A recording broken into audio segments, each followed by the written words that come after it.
Salut à tous, bienvenue dans cette nouvelle vidéo. Nono est toujours avec nous. Salut Nono. Salut Sacha. Bon Nono, on va voir bientôt le match crucial. Mercredi prochain face au Borussia Dortmund, victoire obligatoire. Dortmund qui a été battu hier en Coupe d'Allemagne 2-0 à Stuttgart, Nono. Pourtant Dortmund avait surpris son monde en faisant match nul au Bayer Leverkusen qui est dans une forme incroyable. La défaite du Borussia Dortmund, bon c'était pas l'équipe type à 100% mais il y avait quand même 7 ou 8 titulaires. Est-ce que c'est une bonne ou une mauvaise nouvelle, sachant que quand tu as défaite, normalement, c'est plus une mauvaise nouvelle, parce que tu sais que lors du prochain match, ils vont vouloir se rattraper. Mais bon, pour moi, Dortmund ne devrait pas te faire peur. Moi, j'ai l'impression comme il disait Mbappé en 2018 après Manchester, on vend la peur. Mais là, honnêtement, cette équipe de Dortmund ne fait pas peur. Donc, faut arrêter de croire que un public peut tout changer. Et si tu fais ton travail, normalement, tu peux pouvoir t'imposer quand même. Ah ben j'ai toujours dit, c'est pas le public qui joue au ballon, hein, c'est les joueurs. Hein. Bon, l'ambiance c'est important, mais le public le mec qui a les pieds carrés, il lui donnera pas des pieds magiques. Bon, maintenant sur ce que j'ai vu Dortmund, ben moi peut-être je vais te paraître très optimiste, c'est pas une équipe qui m'impressionne. Bon, c'est sûr, ils auront pas la même motivation contre Paris, ça c'est certain, mais je vois pas un ogre face au PSG. Si le Paris fait le boulot, joue à un bon niveau, je vois pas de problème, moi. Alors, le problème, c'est que moi, le PSG n'est pas impressionnant non plus. On va pas se mentir. Si Paris était impressionnant, je t'aurais dit, je suis confiant. Mais comme ils ne le sont pas, tu peux avoir des doutes. Ah, mais les doutes existent, hein, les doutes existent. Je le dis et je le répète, il faudra un grand pari, vite cadenasser, rendre muet le public de Dortmund là-bas, vite marquer, et puis rendre le match facile, tout simplement. Alors, une info qui vient de tomber, West Ham est prêt à dégainer pour Hugo Ekitike et serait prêt à lâcher 30 millions d'euros. Faut-il le vendre les yeux fermés? Ah, ben, faut même l'accompagner à l'avion. Bon, vite. Mais va-t-il accepter? Parce qu'à Paris, il touche un salaire de 700 000 euros par mois, ce qui n'est pas rien. Il n'aura pas le même salaire à West Ham. Hein. Oui, mais il est jeune, alors ça voudra dire quoi? Ça voudra dire qu'il va rester 3 ans à gagner son fric et pas jouer et se briser sa carrière. Mon petit est critiqué pour y aller. Nono, tu sais que ces mecs-là, ils s'en foutent. Hein. Ils sont pas là pour voilà, ils sont pas là pour marquer l'histoire du football. Nono, honnêtement, ils sont vraiment pas là pour marquer l'histoire du football. Ils sont là pour prendre leur oseille. 700 000 euros, ça a été une erreur de la part du PSG, mais en tout cas, voilà, 30 millions d'euros West Ham, ce serait pas mal. Tu l'as acheté 36, donc tu rentrerais dans tes frais. Alors Nono, la piste la plus sérieuse au milieu de terrain pour l'hiver prochain pour le Paris Saint-Germain se nomme Khéphren Thuram. Khéphren Thuram, qui est assez en forme depuis le début de saison, après le bon début de saison de Nice, qui vient de connaître la défaite seulement la semaine dernière. Khéphren Thuram serait évalué à 40 millions d'euros, ça me paraît quand même un peu cher. Est-ce que Khéphren Thuram est le milieu qui manque au Paris Saint-Germain, Nono? Faut-il aller dessus? C'est pas mal, milieu physique, jeune. Alors, c'est bien. Où je suis content, c'est que on commence à faire des recrutements jeunes. On recrute plus des mecs en fin de carrière. Bon, bah, qui peut progresser encore. Ça te fait une doublette avec Zahir Emery. C'est peut-être le futur milieu de terrain de l'équipe de France. Moi, je dis qu'il faut y aller. Bon, bah, je suis un peu d'accord avec toi. 40, ça me paraît un peu cher. Mais comme il n'y a plus de prix maintenant, bah, il faut y aller. Alors, le Paris Saint-Germain a été sondé par les agents de Casemiro. Ça pourrait être une possibilité aussi. C'est une information Sport Zone.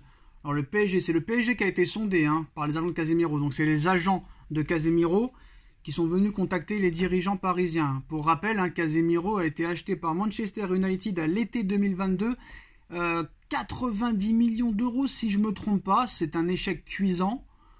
Bon, je pense déjà, Nono, que ce serait pas gratuit, à part peut-être un prêt, va savoir. Casemiro au Paris Saint-Germain, oui ou non? Ah, ça serait une bonne idée pour moi, hein. Bon, le mec, il a prouvé, il a son palmarès qui parle pour lui. Oublions Manchester United. Là-bas, ça doit être un bordel monstrueux. Varane, c'est un échec. Casemiro, c'est un échec. Je me rappelle plus comment il s'appelle, l'attaquant, et qui en peut plus. Donc, c'est un truc de fou, là-bas. Mais Casemiro, je crois que c'est 32 ans ou 33 ans? 32 ans, je crois. 32 ans, il a encore 2 belles années dans les jambes. peut-être une pioche à aller chercher. Après, Et là, tu as vraiment le milieu défensif que tu n'as jamais eu. Après, ça va être compliqué, hein. Il paraît que Al Hilal va envoyer une offre salariale de plus de 20 millions d'euros par an pour attirer Casemiro. Donc les agents du joueur sont ouverts à un transfert. Le Paris Saint-Germain et un club italien ont été sondés, mais le joueur est focus pour l'instant sur sa saison à Manchester United pour le moment.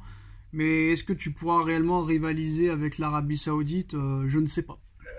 Eh ben Sacha, je m'excuse, j'ai complètement oublié l'Arabie Saoudite. Donc faut oublier Casemiro au PSG. 20 millions par an, Paris lui donnera jamais. Et je pense qu'il finira en Arabie Saoudite lui aussi.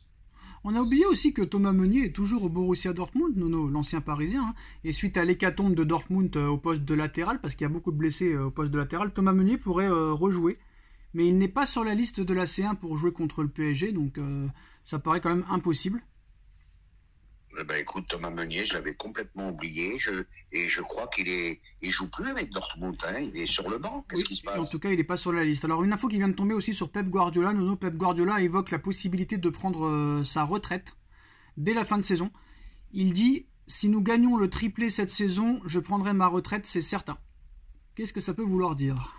Ben, ça voudrait dire qu'il a été au bout du bout. Ça serait deux triplés de suite, 2 années consécutives, chose qui n'a jamais été faite. Je crois qu'il n'y a que Sir Alex Ferguson qui a fait le triplé, et lui c'est le deuxième. Donc là, il deviendrait le premier à le faire 2 fois. Non, je crois que Mourinho l'a fait aussi avec Chelsea. Je pense qu'il aurait Mourinho l'a fait avec Chelsea aussi. Pardon? Mourinho l'a fait avec Chelsea aussi. Ah ben je me rappelais plus. Voilà, Mourinho il l'a fait avec Chelsea aussi. Donc voilà. Bon, après il y a un match contre Nantes samedi soir. Il y a Mbappé qui pourrait jouer en 9. Donc à voir. Mais c'est bizarre ce match. T'arrives pas trop à le décortiquer. T'arrives pas trop à prévoir ce qui va se passer. Mais moi franchement, si tout le monde joue avec ses atouts, pour moi il devrait pas y avoir de problème. Après le milieu de terrain, c'est vrai que ça fait peur. Mais normalement, faut arrêter d'avoir peur. Si vraiment t'es à 100%, tu devrais pouvoir gagner. Même 2-3-0, j'ai pas peur de le dire. Mais moi, il y en a un qui m'inquiète, Nono, que je trouve pas extraordinaire. Bon, il a fait des fois quelques bons matchs, mais moi, Kang-in Lee, c'est compliqué de savoir où il faut le mettre sur le terrain. Hein. Il est bon, mais j'en attends plus quand même. Ouais, c'est le problème des joueurs polyvalents. C'est ça qui me gêne dans les joueurs polyvalents. Ils sont un petit peu bons partout, mais ils n'ont pas un poste préférentiel. C'est ça qui est gênant dans ces joueurs-là. Après, bon, Dortmund, c'est pas très défensif, donc il y aura des espaces, et c'est là qu'il faudra jouer l'efficacité. Pour moi, la clé du match, Nono, la clé du match, c'est l'efficacité devant le but, ça c'est sûr et certain. Hein. Ah ben, c'est l'efficacité devant le but. Bon, là Dembélé étant suspendu, tu vas avoir Kolo Muani pour le côté droit, ça va très vite aussi. Et c'est son poste préférentiel, lui. Là, on va s'apercevoir que c'est pas un avançant de Kolo Muani. Sur le côté, il va être 10 fois meilleur. Kolo Muani, Ramos, Mbappé.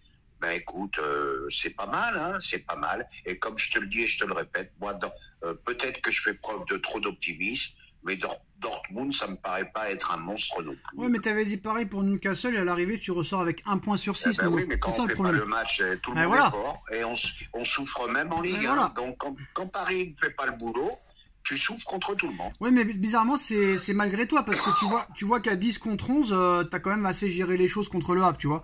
Donc ça, c'est bien. Voilà. Donc voilà, bah, au Paris Saint-Germain de jouer. Et sur ces belles phrases, on va se quitter. Les postos, on like, on partage, on commente, on s'abonne. Et on se retrouve très vite pour une nouvelle vidéo. Merci Nono, merci à tous. Tchuss. Merci Sacha. Tchuss.